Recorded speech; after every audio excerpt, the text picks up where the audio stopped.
Travel and Things, in association with Rugged Wear, Real People, Real Clothing, Real Solutions, presents In Conversation With. I am your host, David Batsoffen, and my guest today is the owner of Alan Yeowart Safaris and Training, and that's Alan Yeowart. But before I introduce him, I must ask, Alan, good morning. Is this guide still a valid type of guide? David, morning to you, and thanks very much for having me on this podcast. I'm afraid not. Some of the guests might be valid, but I don't think the guide is valid any longer, I'm afraid.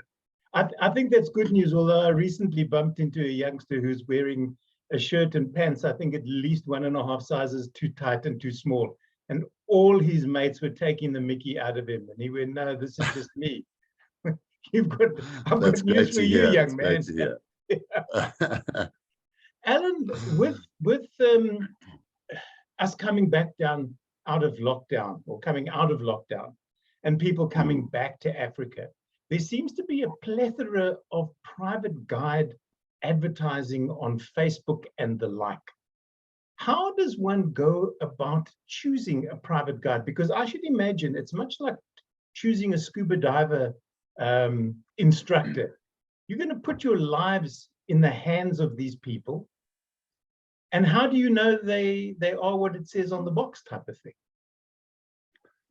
Yeah, David, it's a very, very difficult question to answer, in fact, because very, very many guides are chosen on pretty much a single experience. I mean, when someone comes out on a safari and they've had a good experience with the guide, that guide, excuse the hardy guys going over, that guide becomes, in their opinion, the best guide in Africa. So with that comes references and grandeurs that gets sort of bestowed upon individuals. And yeah, so it's hard for people who specifically are looking for a private guide, i.e. Going on a multi-destinational safari, and they want someone who's really going to enhance that experience. So I guess it'll be people that have been on safari before. They might want to reach out to them. Who do they use? Do they go with the property guide, or do they go with a private guide? But yeah, it very much is a hit and miss, and unfortunately the miss is a very expensive miss. Yeah. Because you're there with somebody who you don't get on with. You might be dressed in those tight khakis with all the guns out, and they really don't get on with one another, and you kind of lumped with that individual for sort of a 3 week safari. That can be quite a challenge. Do you think that people should get to read Garth Thompson's book before they come on safari? Absolutely. The problem is that although that, I think the guide should actually read the book more than the guests, because the guests can't really filter once they're out here, but certainly every guide should read that book. It's such an expose and so ahead of its time. Yeah. I mean, now when we sit post-COVID, where all of Garth's sort of key strengths and sort of features which make a great guide are just so applicable. Yeah. And yeah, sadly, it hasn't really been front and foremost for many years, but I think it's starting to really become something of the Bible, kind of, as far as what guiding attributes should be.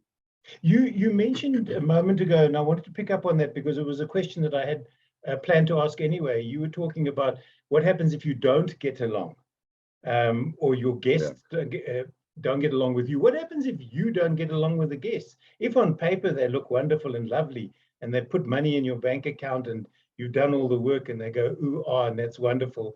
And then you meet them at the airport and you go, hang on a second, I'll do an EFT right here, right now. You can have your money back. But I'm not getting on a vehicle with you. When we're talking about a professional guide or a private guide, it should typically be someone who's been through at least many years of sort of large guided safaris. You learn how to kind of get along with people, even people who you might not necessarily choose to be best friends with. And yeah, once you've been employed, it's like any job. You can't be a bank manager and then dislike someone who comes in just because and then send them to another bank sort of thing. you got to suck it up and get on with it. Bite the You got to bullet be a and bit of a just- chameleon, but Yeah. for the most part, most people who come on safari, I'd like to say a high percentage of people are really brought into a similar sphere of sort of niceness just through the environment that you share, I suppose. Now, how do people check qualifications? You know, if you're using the internet as your source material, and it all looks very good, and the guy says, you know, he's walked 50,000 kilometers in a week, although he may not be Bruce Lawson. How do they check that the qualifications are the qualifications? There isn't really, and unfortunately, I think that's more the responsibility of the private guide fraternity, I suppose. I think it would be, you've posed the question, it's something which I think is so critical, that there becomes much more of a formalized mechanism through which private guides or professional guides are actually ranked according to qualifications. But the thing is, sort of formal qualifications are sometimes not relevant in the destinations that might be traveled to. For example, you get a South African or Southern African qualification through FAGASA, you end up in Tanzania on a safari, or Botswana, or whatever. I mean, obviously it's recognized, but the guests are really going to be looking at kind of your where you've actually guided before, because I think that's more important to them to know that you're not the first time sort of guiding in that reserve or something, Right. because otherwise you're not going to add an enormous amount of value.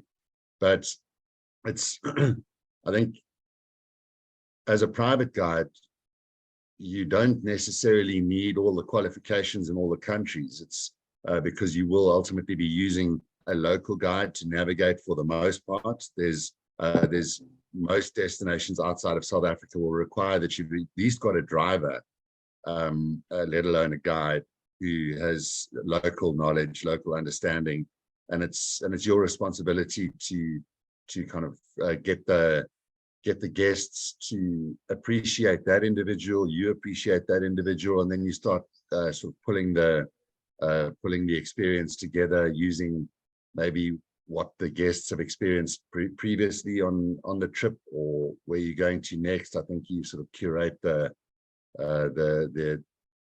safari, but making use of the guys who are qualified in the local destination that you're at, I suppose.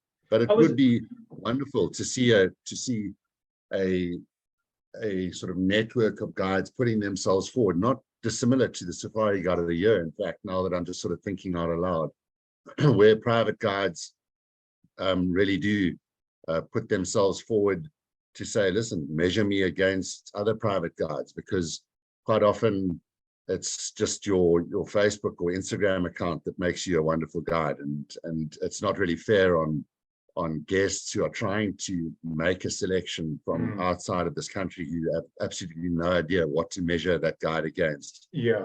That he or she maybe has said, okay, well, look, you can use this or don't use it, but this is a group that I'm part of, and this is what I've accomplished within the comparative skill sets or advantages that we can offer you. Well, also, as you were saying, if you, as one of the top, what is it now, 10 scouts in South Africa, have all these qualifications, and all your guests want to do is go and photograph birds, you don't need to do, although you have SKS 100%. birding, but you don't have to say, well, let's go. You know, I've also got walking in dangerous game territory, because they're not interested in that. They just want to know that if a small brown job pops up, you can say, well, that's what it is. And like that warbler that appeared in Hoedspruit that everybody rushed to see. The poor little thing took a wrong turn in Siberia and ended up in South Africa. Yeah, No, look, David, you're right. For the most part, and in actual fact, it doesn't come only to private safaris. It's lodge visits and things. What a guide goes through in order to get his or her qualifications, even at something of the lower levels, you still don't get to expose even a sort of a fraction of that within the context of a regular safari. But there are people who've got a lot of safari history guests who come out with specific needs. They might be birding needs, there might be walking needs, that might be looking after children, whatever it might be. And that's when, your specialist qualifications might come to the fore. But I think it's more a case of really challenging yourself continuously, knowing that it's a confidence thing, and confidence, but laced with masses of humility. You've got to know that the people that you meet, you're able to cover better than anyone else and earn your daily rate, basically. Because there's nothing worse than feeling that you are not as good as the individual actually at the lodge which you're visiting. I mean, that must be a putrid feeling, and then you charging a fortune to go on the safari and you're adding no value. So I think it's more important that you just know that you can handle events as they come up, and that comes with, I suppose, having had a long level of qualifications behind you and self-study, just sort of challenging your skills continuously. I was about that sort of leads me into my next question, which is, how do the lodge guides get along with the private guides? Because you're basically taking food out of their mouths. Yeah, it depends entirely on the attitude of the private guide, how well they manage themselves and how they integrate and appreciate the lodge guide, who's ultimately pretty much the star of that individual show. And I think that needs to come through strongly, because it's not about you as an individual. It's not about the private guide or the lodge guide. It's about the experience, and it's about the wildlife, and it's about what can be constructed. And if the private guide is not sure of their skills, or not sure that they are able to carry themselves in a comparative sense, then they are going to start trying to butcher the individual who's supposedly been compared with them. And that's when the lodge guides or the local guides at the destination really do not enjoy having a pro guide on the vehicle, because they're not allowed to actually represent what they can do either. No one likes that. It's sort of, you're not a taxi driver. I hear what you. At the end of the day, there's also an opportunity for individuals who haven't had, if they're with a very good private guide, to really use that opportunity to enhance their own skills. It's also, it can be a really useful experience, because as a guide based at a lodge, you might not have had a great deal of experience elsewhere. You consistently only being measured by guests who have got very little safari experience. There's no one really to talk to when you're out there. So if you are, for those short periods where you are with somebody who's got a great deal of experience, I mean, what a great chance for you to really sort of say, geez, this is what I've been thinking all along. You can sort of take yourself off the platform and start almost asking questions that you've wanted to ask as they come up in the bush, because no one's really judging you. It doesn't matter at that time, I suppose. It's not an assessment drive of any sort. Yeah. When you've got people who are coming out, it's a first-time experience for them. It may be the experience of a lifetime. They may have saved up their entire lives to come out for this time. They want to spend it with you. You go out on a drive or on a walk, and you come across something that you, as Alan, have never seen before. Whatever the interaction might be, whatever the situation might be, how excited are you allowed to get? Or do you just go, just another day in Africa? You guys enjoy it. You can go woohoo. I'm just going to sit here and quietly, inwardly go, bam, yes, finally I have seen an aardvark riding a pangolin type of thing. I tell you, David, it's that is, if you sort of cloche those emotions or those sentiments that you have of excitement, then there's not a lot of future for any guide. Yeah. I mean, and even for that matter, if it's something you have seen before, because it's part of your responsibility is to express enthusiasm, excitement, interest, and it shouldn't have to be something which is put on or sort of contrived in any way. You need to love everything, and through your love and excitement and enjoyment, the people that you are with should then become effervescent about it and really sort of see it through your eyes. If you are sort of bland about it and try to put your excitement to bed just because you think it sounds macho or whatever, then you're missing a big beat there.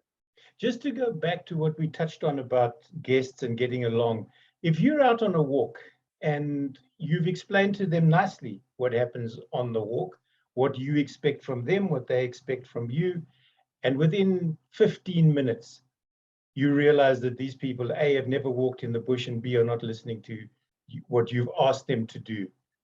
How do you deal with that, seeing that they're paying guests, basically, and you're an employee rather than an employer? Yeah, David. It's really some individuals will take a really sort of authoritarian approach to it and really slam the hammer down. I would tend to just through sort of subtle body language gestures.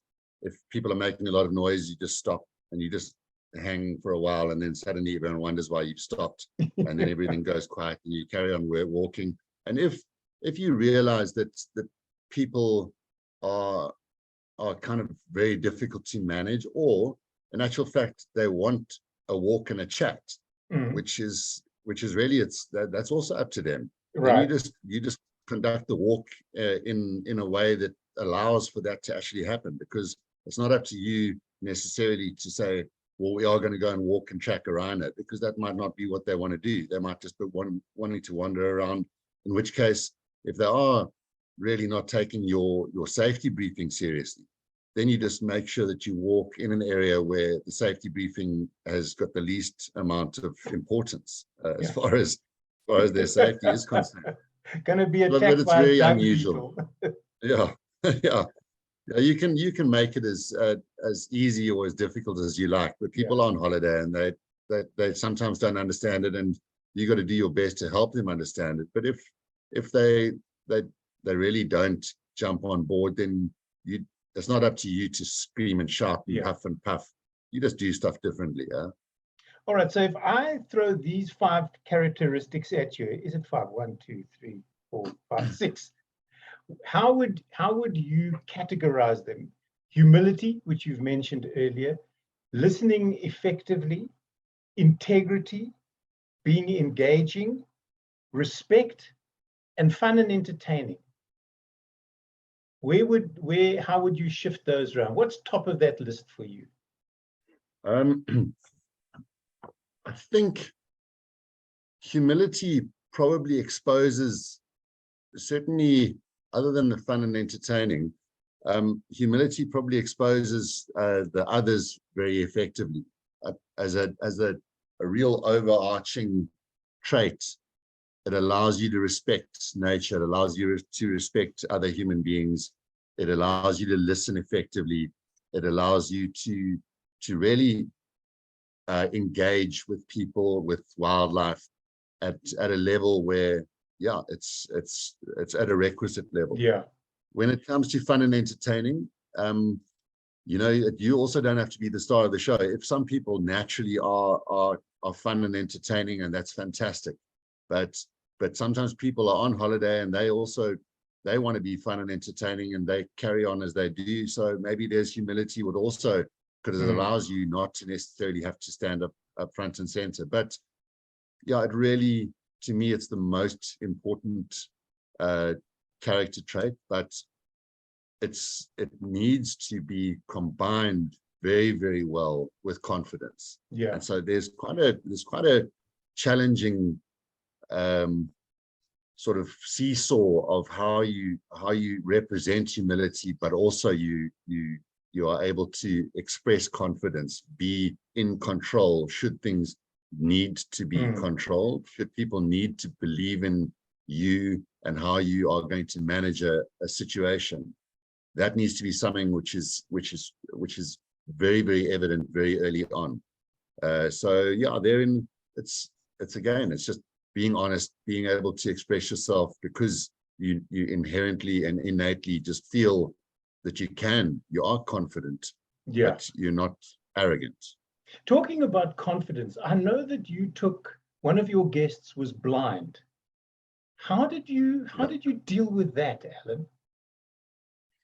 Yeah, it was unbelievably interesting, David, and it taught me a hell of a lot about different guiding techniques that I've actually taken forward into safaris where people can see.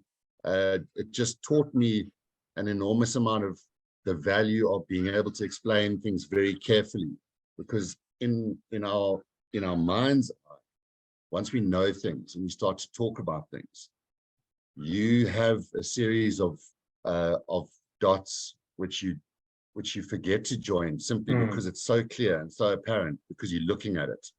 And when you're looking at it with a history of 20 years of guiding and looking at lions or looking at leopards and what they're doing, sometimes those dots are left unjoined to someone else who's actually looking at the same scene. So when I was guiding these two blind individuals to two different safaris, what it really punctuated was they cannot see what I'm looking at it. And so it was a consideration that even a guest or a person who can't see, they can't see what I'm looking at it, because they don't have the background, they don't have the context through which I'm looking at a bird which is pollinating a flower. And to me, it's that bird, that's the bird. But should I need to see, wow, maybe the most apparent thing is the flower to start with. Right. So when I was guiding those blind gentlemen, the thing about it was explaining in such great detail to make it clear what was going on in front of them. Okay. So great learning experience both for them and for you. Yeah. No, it was super. Yeah. And children on safari, what are they like? Also, I mean, I've got my own kids, so I think it gave me a great advantage. I've brought my kids up in the bush, so I've basically understood and it is not no children are the same necessarily, but I've seen how bored my kids got when I sat with lions, and they were 5 years old, and all they wanted to do was jump off in the riverbed kind of thing. And so it's given me a real understanding of how to keep things moving, and it doesn't matter how much you think your safari is a great success when you've presented a number of photographic subjects that you've sat 30-40 minutes, so we kicked out. Alan, kicked out. No, not at all. I wanted to have this on the screen to share it once again. If people who have been watching this go, well, this seems to be a nice fellow, so let's hire David to take it. No, let's hire Alan. Alan. David, quickly, yeah, please. Let's hire Alan to take us on our next safari. How do they get hold of you? David, I've got a website which I'm very technologically deficient, so I haven't worked on the website for ages, but it's simply alan@alanyeowart.co.za, or you just Google Alan Yeowart safaris and the website should jump up miraculously. How these things do it, I'm not really sure, but yeah, through that, and then by all means, just drop me a WhatsApp or an email, and I'll do my best to get back to you at some stage. And David, you've been witness to my deficiencies in in staying in touch. You know, being in the bush often plays a part in keeping No, I you know the signal uh, is not well always great. distracted. People just Mm. need to be patient. Alan, Yeah. thank you so much for being my guest. It's always a pleasure to talk with you. Always a pleasure to be in your presence in the bush, because although our time together has been minimal in the bush, I have learned an inordinate amount from you. Humility being one of them, and not having to be front and center continuously. My guest today has been Alan Yeowart from Alan Yeowart Safaris. Alan, thank you so much for joining me. Always a pleasure to chat with you. Thanks, David, and thanks for having me on the show. You're a great host, and look forward to seeing you pretty soon.